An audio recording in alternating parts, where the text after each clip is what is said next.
नमस्कार साथियों, एक बार फिर से आपका स्वागत है सी सेट प्रिपरेशन के इस यूट्यूब चैनल पर। फ्रेंड्स, आज की इस वीडियो में हम लोग यूपी पीसीएस प्री 2024 के लिए इंग्लिश के 75 डेज स्ट्रेटेजी के नाउन के क्लास का डिस्कशन करेंगे। फ्रेंड्स, यह क्लास यूपी पीसीएस के अतिरिक्त सभी प्रकार के प्रतियोगी परीक्षाओं के लिए महत्वपूर्ण है जहां पर अंग्रेजी आती है। इससे पहले की क्लास अगर आपने नहीं देखा है तो आप प्ले लिस्ट में जाइएगा, आपको 75 डेज स्ट्रेटेजी नाम से लिस्ट मिलेगी, उसके क्लास को आप जरूर देखिएगा। चलिए आगे बढ़ते हैं अपने क्लास की ओर। देखिए दोस्तों, अगर आप टीम के पेड कोर्सेज से जुड़ना चाहते हैं तो यहाँ पे कुछ नंबर्स दिए गए, आप इन नंबर पे कॉल करके पेड कोर्स से जुड़ने की प्रक्रिया समझ सकते हैं। इसके अतिरिक्त ये ज्ञान सर का व्हाट्सअप नंबर है, आप यहाँ से व्हाट्सअप के माध्यम से भी जानकारी प्राप्त कर सकते हैं। और अगर अभी तक आपने स्टडी फॉर सिविल सर्विसेज का एप्लीकेशन इंस्टॉल नहीं किया तो आप प्ले स्टोर से स्टडी फॉर सिविल सर्विसेज का एप्लीकेशन जरूर इंस्टॉल कीजिएगा। दोस्तों चलिए बढ़ते हैं आगे अपने क्लास की ओर। देखिए, इससे पहले हम लोगों ने नाउन के नंबर, जेंडर, नाउन के टाइप, इन सब के बारे में डिटेल में पढ़ रखा था। आज हम लोग बात करेंगे नाउन के एक महत्वपूर्ण बिंदु केस के बारे में। केस को हिंदी में कारक कहते हैं। कारक मुख्यतः चार प्रकार के होते हैं: subjective case, objective case, possessive case and vocative case. Subjective case को नॉमिनेटिव केस के नाम से भी जाना जाता है। चलिए कुछ एग्जाम्पल्स के माध्यम से समझते हैं।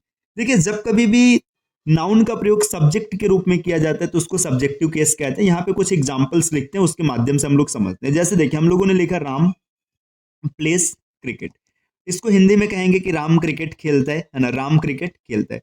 अब देखिए यहाँ पे कौन सब्जेक्ट है कौन ऑब्जेक्ट है। अगर बात करेंगे राम, तो राम क्या है? राम है सब्जेक्ट, है ना। राम सब्जेक्ट है तो राम यहाँ पर सब्जेक्टिव केस के रूप में प्रयोग किया गया। वहीं पर अगर बात करेंगे प्लेस, तो प्लेस एक वर्ब है ना, तो वर्ब भाई सब्जेक्ट में आएगा ही आएगा। अब क्रिकेट की बात करेंगे तो क्रिकेट क्या है? क्रिकेट ऑब्जेक्ट है, तो यहाँ पर जो क्रिकेट का प्रयोग है ये ऑब्जेक्टिव केस के रूप में किया गया है। देखिए यहाँ पे एक सेंटेंस लिखा है, सेंटेंस में जो सब्जेक्ट होगा वो हमेशा सब्जेक्टिव केस में रहेगा और जो ऑब्जेक्ट होगा वो ऑब्जेक्टिव केस में रहेगा। अब इमेजिन करिए अगर यहीं पर क्रिकेट न होकर के किसी प्रोनाउन का प्रयोग किया गया होता तो आपको ऑब्जेक्टिव केस अलग अलग दिखता। इसका विस्तार से चर्चा हम लोग प्रोनाउन के चैप्टर में करेंगे। हाँ, यहाँ पर कुछ चीजें आपको जानना चाहिए। जैसे मान के चलिए, जैसे अगर लिखा जाए ही, है ना, ही सब्जेक्टिव केस है तो इसका ऑब्जेक्टिव केस होता है हिम, है ना। अगर मान के चलिए सी लिखा है तो सी का ऑब्जेक्टिव केस होता है हर। ठीक। तो इस तरीके से कुछ चीजें आपको मिलेंगी सीखने के लिए। ये आपने इससे पहले कई बार पढ़ रखा होगा, और अगर आपको चीजें नहीं पता है तो धीरे धीरे हम लोग आगे देखेंगे। जैसे अगर हु लिखा है तो हु का ऑब्जेक्टिव केस होता है हुम, है ना। ये सब चीजें धीरे धीरे आप अभी आगे बढ़ेंगे, जैसे जैसे चैप्टर्स आगे चलता चलेगा आपको चीजें इत्मीनान से समझ में आती चलेंगी। बस वर्तमान में इतना याद रखना है कि जो सब्जेक्ट के स्थान पर प्रयोग होगा वो सब्जेक्टिव केस रहेगा और जो ऑब्जेक्ट के स्थान पर प्रयोग होगा वो ऑब्जेक्टिव केस रहेगा। अब बात करते हैं पोसेसिव केस। तो पोसेसिव केस की बात करेंगे। पोसेसिव केस हमेशा क्या बताता है? अधिकार बताता है, पोजीशन को बताता है ना। तो इसमें जैसे देखिए आपने लिखा है जैसे राम की किताब, तो आप इंग्लिश में क्या लिखेंगे? आप लिखेंगे राम्स बुक। यहाँ पे जो ये जो एपस्ट्रॉफी जैसे ये क्या बता रहे हैं? पोजीशन बता रहे हैं। तो जो पोसेसिव केस होता है हमेशा पोजीशन को बताता है। और वोकेटिव केस क्या होता है? वोकेटिव केस में अलग से इंडिकेट करके समझाया जाता है। तो चलिए चीजों को समझते हैं एक एक करके। उम्मीद है कि आपको ये चारों चीजें समझ में आई होंगी। अब आगे बढ़ते हैं नेक्स्ट स्लाइड पर। देखिए अब यहाँ पे बात करेंगे पजेसिव केस की। तो पजेसिव केस का मतलब होता है पोजीशन, मतलब ये अधिकार बताना, ये अपनापन बताता है। अब पोजीशन दो तरीके से हो सकता है, या तो लिविंग का पोजीशन हो सकता है, मतलब जितनी सजीव चीजें हैं उनका पोजीशन होगा, या तो फिर नॉन लिविंग का पोजीशन होगा। अगर सजीव का पोजीशन होगा मतलब जो जीवित है उसका अधिकार बताया जाएगा, तो ये दो तरीके से बताया जा सकता है। एक तो एपस्ट्रॉफी, देखिए जो यहाँ पे कॉमा के जैसा दिख रहा है इसको एपस्ट्रॉफी कहते हैं। या तो एपस्ट्रॉफी एस का यूज करके पोजीशन दिखाया जाता है, या तो ऑफ का यूज करके पोजीशन दिखाया जाता है। जबकि यही अगर नॉन लिविंग होगा तो इसका पोजीशन सिर्फ और सिर्फ ऑफ से दिखाया जाता है। नॉन लिविंग में कभी भी एपस्ट्रॉफी एस का प्रयोग नहीं किया जाता है। कुछ अपवाद होते हैं, उनको हम लोग आगे विस्तार से चर्चा करेंगे। देखिए यहाँ पे एग्जाम्पल समझिए। जैसे अगर लिविंग है तो लिविंग का पोजीशन किस प्रकार से दिखाया जाएगा? जैसे आपने लिखा रोहन्स कार, मतलब रोहन की कार। देखिए यहाँ पर रोहन क्या है? लिविंग है, तो इस वजह से ये रोहन्स कार लिखा है, बिल्कुल सही है।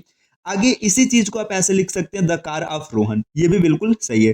देखिए जब आपने द कार लिखा तो यहाँ पे कार नॉन लिविंग है, इस वजह से यहाँ पे ऑफ का प्रयोग किया गया, तो ये दोनों सही है। अब यहाँ पे देखिए आपने लिखा है टेबल्स लेग। अब यहाँ पे टेबल क्या है? टेबल नॉन लिविंग है, तो जैसे आपने टेबल्स लेग लिखा ये क्या हो जाएगा? ये गलत हो जाएगा। तो इस तरीके से लिखी गई चीज गलत हो जाएगी। इसको आप सही रूप में लिखेंगे द लेग ऑफ टेबल, इसका बिल्कुल सही स्वरूप ऐसा बनेगा। तो उम्मीद है कि अभी आपको यहाँ से इतनी चीजें स्पष्ट हो गई कि जो भी लिविंग चीज रहेगी उसके लिए आप एपस्ट्रॉफी एस लगा सकते हैं, लेकिन नॉन लिविंग के लिए नहीं लगा सकते। जैसे मान के चलिए मैंने लिखा, देखिए मैंने लिखा चेयर्स, या रुके, चेयर्स सरफेस। देखिए चेयर्स सरफेस, तो देखिए चेयर क्या है? चेयर नॉन लिविंग है, तो यहाँ पे आप चेयर से सरफेस अगर लिखेंगे तो ये गलत हो जाएगा। आप इसको लिखेंगे द सरफेस ऑफ चेयर। तो बस इतना सा याद रखिएगा, लिविंग में दोनों चीज चल सकते हैं, कोई बाध्यता नहीं है। जबकि नॉन लिविंग की बात करेंगे तो नॉन लिविंग में बाध्यता है कि इसमें आप एपस्ट्रॉफी एस का प्रयोग नहीं कर सकते। चलिए फिर बढ़ते हैं अगले स्लाइड पर और चीजों को और विस्तार से समझते हैं। देखिए नेक्स्ट अगले स्लाइड पर क्या इन्फॉर्मेशन दिया है, यूज ऑफ एपस्ट्रॉफी एस, मतलब ये जो एपस्ट्रॉफी एस है इसका प्रयोग कैसे किया जाता है। तो पेपर में कई बार एपस्ट्रॉफी एस से रिलेटेड कुछ क्वेश्चंस बनते हैं जिसमें आप थोड़ा मतलब अगर हल्का सा भी ध्यान नहीं देंगे तो आपका क्वेश्चन गलत हो जाएगा। तो चलिए देखते हैं कि एपस्ट्रॉफी एस का यूज इसमें क्या किन किन बातों पर ध्यान देना चाहिए। देखिए यहाँ पे लिखा है एस की साउंड होने पर सिर्फ एपस्ट्रॉफी चिन्ह का प्रयोग करते हैं, एस नहीं लिखा जाता। इसका मतलब समझिए, जैसे अगर आपको लिखना है मोहन, देखिए आपको लिखना है मोहन्स कार, तो आप लिखेंगे मोहन्स कार। देखिए यहाँ पे लास्ट में न का साउंड था तो इस वजह से आपने एस लगाया और यहाँ पे आपने कार लिखा, तो ये बिल्कुल सही है, मोहन्स कार इस प्रकार से लिखा जाएगा। लेकिन यहाँ इस चीज को देखिए विकास कार लिखा है, जैसे आपने लिखा विकास, है ना, विकास के लास्ट में स का साउंड आ रहा है, मतलब एस आ रहा है विकास, तो इस वजह से यहाँ पे आप एपस्ट्रॉफी एस ऐसे नहीं लिखेंगे। यहाँ पर सिर्फ क्या करेंगे आप, यहाँ पे जो चिन्ह है सिर्फ इसका इस्तेमाल करेंगे, ये इस तरीके से बनता है। तो याद रखिएगा जब भी लास्ट में एस का साउंड होगा तो आपको सिर्फ साइन का इस्तेमाल करना है, वहां पर आपको एस नहीं लगाना है। जैसे आपने लिखा बॉयज नेम, मतलब लड़कों का नाम, देखिए अगर यहाँ पे ऐसे लिखा होता ना बॉयज, देखिए बॉयज नेम, तो इसका मतलब है लड़का का नाम, मतलब एक लड़का है उसका नाम की बात किया जा रहा है। यहाँ पे बॉयज मतलब कई लड़के, ये प्लूरल हो गया, तो यहाँ पे आप लास्ट में सिर्फ ये एपस्ट्रॉफी साइन का इस्तेमाल करेंगे। दूसरा दिया है कंपाउंड नाउन होने पर लास्ट में एपस्ट्रॉफी एस का यूज करते हैं। कंपाउंड नाउन का मतलब जहां दो या दो से अधिक शब्द मिलकर के नाउन का कार्य करे। जैसे देखिए फादर इन लॉज, है ना, अगर इसको लिखना, अगर इसका प्लूरल बनाना होता तो आपने प्लूरल में देखा था इसको फादर्स इन लॉ किया जाता था। लेकिन अगर एपस्ट्रॉफी की बात है तो यहाँ पे लास्ट में एपस्ट्रॉफी एस का इस्तेमाल करेंगे। जैसे देखिए फादर इन लॉज होप, मतलब जो फादर इन लॉ है उनके होप की बात हो रही है। तो देखिए ग्रामेटिक तौर पे ना कई बार जब क्वेश्चन बनते हैं तो इसमें ऐसा क्वेश्चन दिया जाता है कि ऐसे लिख दिया रहेगा फादर इन लॉ, है ना, तो ये आपको ध्यान देना पड़ेगा कि ये प्लूरल की बात किया जा रही है, एपस्ट्रॉफी की बात किया जा रही है। अक्सर ऐसे क्वेश्चन देखने के लिए मिलते हैं। जैसे देखिए चेयर पर्सन गेम, यहाँ पे चेयर पर्सन गेम लिखा है, यहाँ पे देखिए एपस्ट्रॉफी एस लगा है, मतलब चेयर पर्सन का गेम। तो उम्मीद है कि आपको अच्छे से समझ में आ रहा होगा। आते हैं नेक्स्ट अगले स्लाइड पर, यहाँ पे दिया देखिए यूज ऑफ एपस्ट्रॉफी में अगला डेटा दिया सिक्वेंशियल पोजीशन। सिक्वेंशियल मतलब जब दो या तीन बार या फिर दो से ज्यादा बार पोजीशन का इस्तेमाल होगा तो क्या करेंगे। देखिए यहाँ पे लिखा है नाउन वन, मतलब कोई एक नाउन होगा, एपस्ट्रॉफी एस लगा रहेगा, फिर नाउन टू, इसके बाद फिर एपस्ट्रॉफी एस लगा रहेगा, लास्ट में पोजीशन बताया जाएगा। तो ये हमेशा गलत होगा। अगर कभी भी आपको सीक्वेंशियल पोजीशन बताना है तो आप इसको इस तरीके से लिखेंगे position of noun one apostrophe S और यहाँ पर नाउन टू, है ना। इसका मतलब कि आप समझते हो तो ज्यादा बेहतर अच्छे से समझ में आएगा। देखिए यहाँ पे लिखा है my brother's friend's dog run away, देखिए मेरे भाई के दोस्त का कुत्ता भाग गया। यहाँ पे देखिए ये गलत होगा, क्यों गलत होगा, आपने लिखा है ना, देखिए ये पहला नाउन है, मतलब ये ब्रदर मान लीजिएगा एक नाउन है, यहाँ पे एपस्ट्रॉफी एस है, नाउन वन के साथ एपस्ट्रॉफी है और यहाँ पर नाउन टू के साथ एपस्ट्रॉफी है और लास्ट में इसका पोजीशन बताया गया, मतलब कुत्ते के बारे में बताया गया, तो ये गलत हो जाएगा। इसको सही रूप में लिखना है ना, तो आप देखिए क्या करेंगे, पोजीशन पहले लिखेंगे, तो आप लिखेंगे, देखिए पोजीशन किसके साथ है, डॉग के साथ है, तो आप लिखेंगे द डॉग, फिर इसके बाद आप ऑफ लगाएंगे, ऑफ। अब यहाँ पे पहला नाउन माई ब्रदर्स फ्रेंड, तो इसको इस तरीके से लिखा जाएगा the dog of my brothers friend run away, ये इसका बिल्कुल सही स्वरूप है। जैसे मान के चलिए ऐसे लिखा है आपने द मैनेजर्स, या मतलब जैसे भी आपको मैनेजर डायरेक्ट लिख सकते हैं, the manager's wife's brother came office, आपने ऐसे लिखा, देखिए the manager's wife's brother came office, मतलब मैनेजर के पत्नी का भाई ऑफिस आया, तो ये सेंटेंस गलत होगा। अगर इसको सही तरीके से लिखना है तो आप ऐसे लिखेंगे the brother of managers wife came office, तो इस तरीके से यहाँ पे सही बनेगा। तो अच्छे से आपको समझ में आ रहा होगा। अगर दो बार एपस्ट्रॉफी एस का इस्तेमाल करना है तो एक बार आप ऑफ का इस्तेमाल करेंगे और एक बार एपस्ट्रॉफी एस का इस्तेमाल करेंगे। चलिए आते हैं अगले स्लाइड पर। नेक्स्ट क्या दे, देखिए ज्वाइंट पोजीशन की बात कर रहे हैं। ज्वाइंट पोजीशन मतलब जब एक पोजीशन पर दो या दो से ज्यादा लोगों का अधिकार होगा, उस परिस्थिति में क्या होगा समझिएगा। यहाँ पे दिया है noun one and noun two, दो नाउन है, फिर यहाँ पे पोजीशन की बात की है। अब देखिए यहाँ पे सिंगुलर काउंटेबल नाउन और प्लूरल काउंटेबल नाउन, इसका मतलब क्या है, इसको अर्थ के साथ समझिएगा, ज्यादा बेहतर समझ में आएगा। देखिए अगर कभी भी दो नाउन है, जैसे नाउन वन है और नाउन टू है और लास्ट में पोजीशन लगाए नाउन टू के साथ, ऐसे लगाए, है ना, जैसे मान लीजिए इस एग्जांपल से समझ में आएगा। अब यहाँ पे अगर सिंगुलर काउंटेबल नाउन आएगा तो भी सही होगा और प्लूरल काउंटेबल नाउन आएगा तो भी सही होगा। समझते हैं कैसे, देखिए आपने लिखा है राधा एंड रीनास बुक, मतलब समझिए ये देखिए राधा एंड रीनास बुक, मतलब ये जो बुक है ना, बुक कितनी है? एक है, एक बुक है और इस बुक पर राधा का भी अधिकार है और रीना का भी अधिकार है। क्लियर? देखिए एक बुक है, यहाँ पे बुक सिंगल है और यहाँ पे दोनों का पोजीशन है, मतलब राधा का भी पोजीशन है और साथ में रीना का भी पोजीशन है। दूसरा एग्जांपल आपने लिखा है राधा एंड रीनाज बुक्स। इसका मतलब पता है क्या है? जो बुक है ना वो एक से ज्यादा है, मतलब 1+, मतलब एक से ज्यादा बुक है और उन बुक्स पे राधा और रीना का अधिकार है।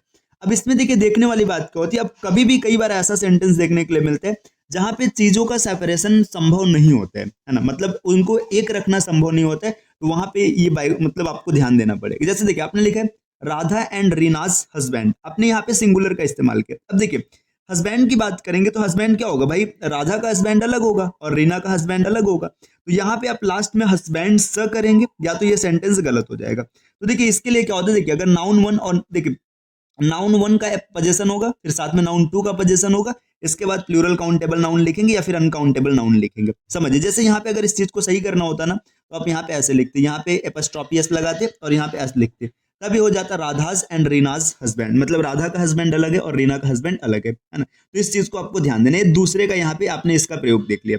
चलिए आते हैं नेक्स्ट अगले स्लाइड पर। अगले स्लाइड पर क्या इन्फॉर्मेशन है, अब देखिए पोजीशन से जुड़ी चीजें खत्म हो गई, अब कुछ स्पेशल रूल्स हैं, उन रूल्स के बारे में बात करते हैं। एक एक करके हम लोग रूल्स पढ़ेंगे और हमारा नाउन पूरी तरीके से खत्म हो जाएगा। सम स्पेशल रूल में पहले रूल की बात किया, देखिए नाउन के बाद प्रीपोजिशन और फिर से नाउन अगर ऐसे मिल जाए, जैसे यहाँ पे देखिए लिखा है ना डोर टू डोर, देखिए ये नाउन है, ये प्रीपोजिशन है और फिर से नाउन है। यहाँ पे देखिए village after village, noun preposition फिर से नाउन। यहाँ पे देखिए द क्वेश्चन, ये नाउन है, ऑफ मतलब प्रीपोजिशन है, दैट पेपर ये भी नाउन है। ठीक, यहाँ पे देखिए नाउन प्रीपोजिशन नाउन, ये चीज हो गया। अब इसके बाद देखिए क्या होगा, अगर दोनों नाउन समान होंगे तो आपका जो हेल्पिंग वर्ब होगा ये हमेशा सिंगुलर होगा, है ना। और दोनों नाउन अगर अलग अलग होंगे तो जो हेल्पिंग वर्ब होगा ये हमेशा पहले के अनुसार आएगा। इसको एग्जांपल से देखते बेहतर क्लियर होगा। देखिए डोर टू डोर, देखिए यहाँ पर डोर लिखा है, फिर से डोर लिखा है, दोनों नाउन समान है तो ये प्रीपोजिशन से जुड़ा है, तो आप लिखेंगे हेल्पिंग वर्ब सिंगुलर मतलब is. Door to door is knocked at, ये इस तरीके से सही होगा। आपने लिखा है village after village is drought, है ना, गांव के बाद गांव सूखता चला गया, तो देखिए यहाँ पर ये क्या हो जाएगी, यहाँ पे आपने सिंगुलर का इस्तेमाल किया। अब देखिए द क्वेश्चन, ये नाउन है ना, प्रीपोजिशन ऑफ हो गया, दैट पेपर। अब इस कंडीशन में क्या होगा ना कि जो आपका हेल्पिंग वर्ब आएगा ये हमेशा पहले के अनुसार आएगा, तो आप द क्वेश्चन सिंगुलर है, इस वजह से आपने यहाँ पे क्या लिखा है, वाज लिखा है। अगर यही ऐसा हो जाता द क्वेश्चंस होता ना, तब आप यहाँ पे क्या लिखते, वर लिखते। जैसे एक एग्जांपल को हम लोग लिखते हैं, जैसे देखिएगा हमने लिखा द सोल्जर्स, यहाँ पे सोल्जर से मान लीजिएगा अलोंग विद कैप्टन, है ना। अब देखिए सोल्जर से प्लूरल है ना, सोल्जर्स प्लूरल है, तो अब आगे जो हेल्पिंग वर्ब आएगा वो हमेशा प्लूरल रहेगा। तो दोस्तों उम्मीद है कि यहाँ तक की क्लास आपको बेहतर तरीके से समझ में आई होगी, कोई समस्या नहीं हुआ होगा। इस प्रकार की क्लासेस आपको निरंतर मिलती रहेगी, बस इसके लिए आपको सी सेट प्रिपरेशन के इस यूट्यूब चैनल को सब्सक्राइब करना है। चलिए फिर मिलते हैं आपसे नेक्स्ट वीडियो में कुछ नए कॉन्सेप्ट के साथ, तब तक के लिए नमस्कार।